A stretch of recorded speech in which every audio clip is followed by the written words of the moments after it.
guys, we are filming a dirty Q&A. I do want to let you all know that I will continue to do these very sporadically on this channel, but if you want these more regularly, I'm going to be posting at least one a month on my Patreon, which is a tipping and rewards website. For $10 a month, you get access to exclusive content like these dirty Q&As, like exclusive podcasts. I'm actually moving my podcast over to Patreon and a bunch of other really cool stuff. And then you can also be pen pals, or we could do Skype calls, but the main one is going to be the dirty Q&As. I'm just going to add a bunch of exclusive content on my Patreon. I have like over 50 questions right now, and I just asked about this, so there's going to be a bunch of dirty Q&As coming up on Patreon. Let's jump in. First question, what do you do if a guy wants you to go down on him, but he says he won't go down on you?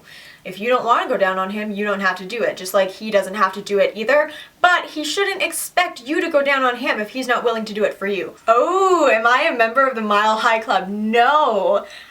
Funny story though, Bronwyn and I on our way down to San Francisco, this is in my San Francisco vlog too, the couple behind us went into the bathroom and fucked, and we know that because Bronwyn went up to go to the bathroom and they came out of there together and it smelled like sex. So, I don't know, like, I get uncomfortable even being in an airport bathroom or an airplane bathroom. It's so small, I can barely fit in there. How do you have sex in there? It's so tiny.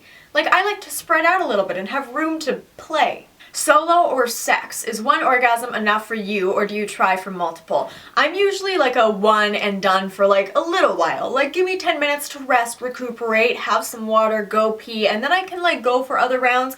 But I mean, I'm good with one. Multiple is always better, like to have a sex evening or something, you know? What's your favorite foreplay act and why? Okay, so on me, I'm a big like finger person. I'm not really big on people going down on me. Like, I'll let it happen, obviously. I'm not gonna be like, no, don't.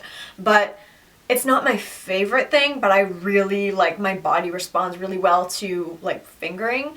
And on other people, I like anything that makes somebody feel really good. Like, that gets me off too when I'm making somebody like near the brink of orgasm. So I guess the main thing that does that for people is oral, so that's probably my favorite to give, I guess. Best time of day to masturbate? I guess whenever you're able and you're in the mood. I don't know, I'm more of a nighttime person versus like a morning or afternoon person. It just kind of like puts me to sleep. Was your quickest orgasm ever from yourself or from a partner? From myself, 100%. I know what makes my body tick and I know what like gets me off, and sometimes when you're doing it to yourself, you just need that release, you know? And when it's with another partner, it's kind of more sensual and more about like enjoying the experience. Sometimes when it's just me, I'm like, all right, I've like have all this pent up energy, I need to get it out, so like, let's get this shit done. With all of your toys, how often do you use them? Once a day, once a week, etc.? Probably like once a week. I don't know. Most times I'm super lazy with it, like if I'm doing self-pleasure stuff, so it's more about like just get off real quick and then go to bed. But if it's a long process, sometimes I'll pull one of them out, and those are nice. Those are for times when I want to actually really enjoy the experience and I'm going to take more than like 5 minutes to do it, or if I have a partner over, sometimes we pull out one of those too, and it's a fun addition. It really does spice up your sex life a lot. Kind of on the same note, has a boyfriend ever had a negative reaction towards your sex toys? If so, what was the reasoning?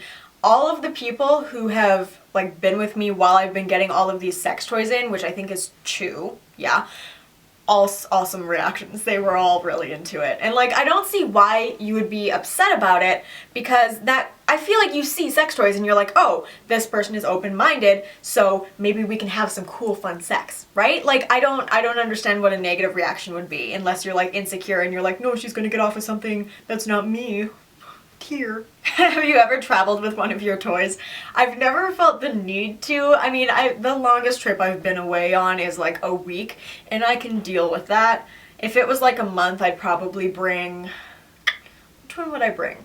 Probably the pink like little, I don't know, it kind of looks like a crab claw now that I'm thinking about it, but like the pink clit one, I like that one. That's a good travel one. Plus it's not something that I'd be afraid is gonna like start randomly buzzing in my suitcase, because you have to push the button quite hard, so. Okay, and 2 more questions. Are you good at dirty talk? I'm sufficient. Again, I kind of prefer someone else to do it, but I can hold my own. When it's time to get down like that, I can hold my own. And are you noisy during sex?